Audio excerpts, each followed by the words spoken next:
I think of the words of Jawaharlal Nehru.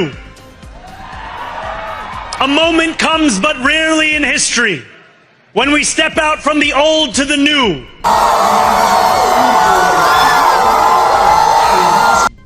Finally New York शहर से Zohran Mamdani जीत गए हैं मेयर चुनाव और उन्होंने भारी मतों से ये जीत हासिल की है। उन्होंने जीतते ही अपने पहले भाषण में भारत के पहले प्रधानमंत्री जवाहरलाल नेहरू का जिक्र किया था। उन्होंने मोदी जी का जिक्र नहीं किया, तो इस बीच जो भक्त हैं वो काफ़ी नाराज़ हो गए और बिगड़ गए। उन्होंने जोहरान ममदानी को एक आतंकवादी और जिहादी कह दिया। जैसे कि एक एक्स पर ये काजल हिंदुस्तानी है, ये लिखती हैं कि जोहरान ममदानी जिहादी है, आतंकवादी है, अब पूरे अमेरिका शहर में आतंकवादियों का राज होगा। और इस बीच जोहरान ममदानी के जीतने के बाद इजराइल में पूरी तरह से खलबली मच गई है। मोसाद भी 9/11 के हमले करने वाले ओसामा बिन लादेन और जोहरान ममदानी को कंपेयर कर रहा है, यानी उन दोनों को एक ही नज़रिए से देख रहा है जो मोसाद है इजराइल का। और इजराइल के कुछ अंधभक्त लिख रहे हैं कि जो ये जोहरान ममदानी न्यूयॉर्क के मेयर बने हैं, इनके मेयर बनने से ही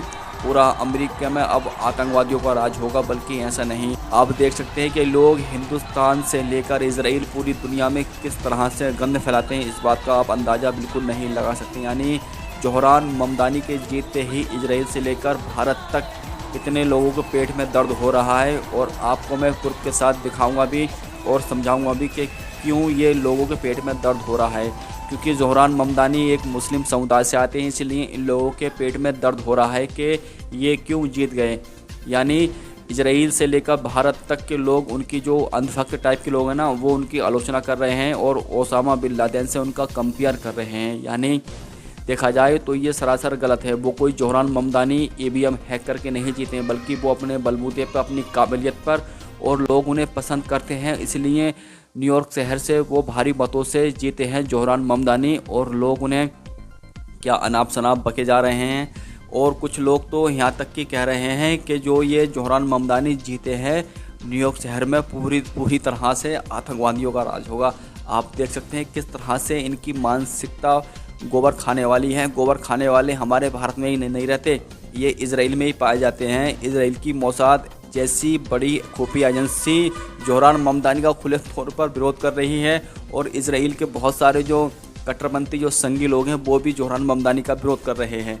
यानी आप देख सकते हैं ये किस तरह से विरोध कर रहे हैं। मगर जिसको खुदा चाहे इज़्ज़त और ज़िल्लत मेरे रब के हाथ में, जिसको जब चाहे इज़्ज़त दे, जिसको जब चाहे ज़िल्लत दे, ये सब उसी के हाथ में है। जोहरान ममदानी न्यूयॉर्क शहर के मेयर बनने जा रहे हैं और वो मेयर पद का चुनाव भी जीत चुके हैं। और ट्रंप ने उनके बारे में क्या क्या कहा था, आप इस बात का अंदाज़ा नहीं लगा सकते। यानी जो भी जितने भी ये संगी थे ट्रंप के चाहने वाले, उन्होंने पूरी तरह से अपनी पिछोटी तक के घोड़े खोल दिए थे जोहरान ममदानी को हराने के लिए। मगर ऐसा नहीं हुआ, क्योंकि न्यूयॉर्क शहर जो है वहाँ के लोग पढ़े लिखे हैं, हमारे भारत की तरह नहीं है, अंधभक्त ना ही वो गोबर खाते हैं। उन्होंने सही कैंडिडेट को चुना है और बिल्कुल सही निर्णय लिया है और सही जगह बिल्कुल उन्होंने वोटिंग करी है।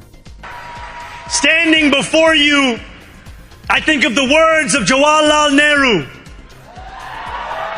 A moment comes but rarely in history when we step out from the old to the new, when an age ends and when the soul of a nation long suppressed finds utterance. Tonight we have stepped out from the old into the new. So let us speak now with clarity and conviction that cannot be misunderstood about what this new age will deliver and for whom. This will be an age where New Yorkers expect from their leaders a bold vision of what we will achieve, rather than a list of excuses for what we are too timid to attempt.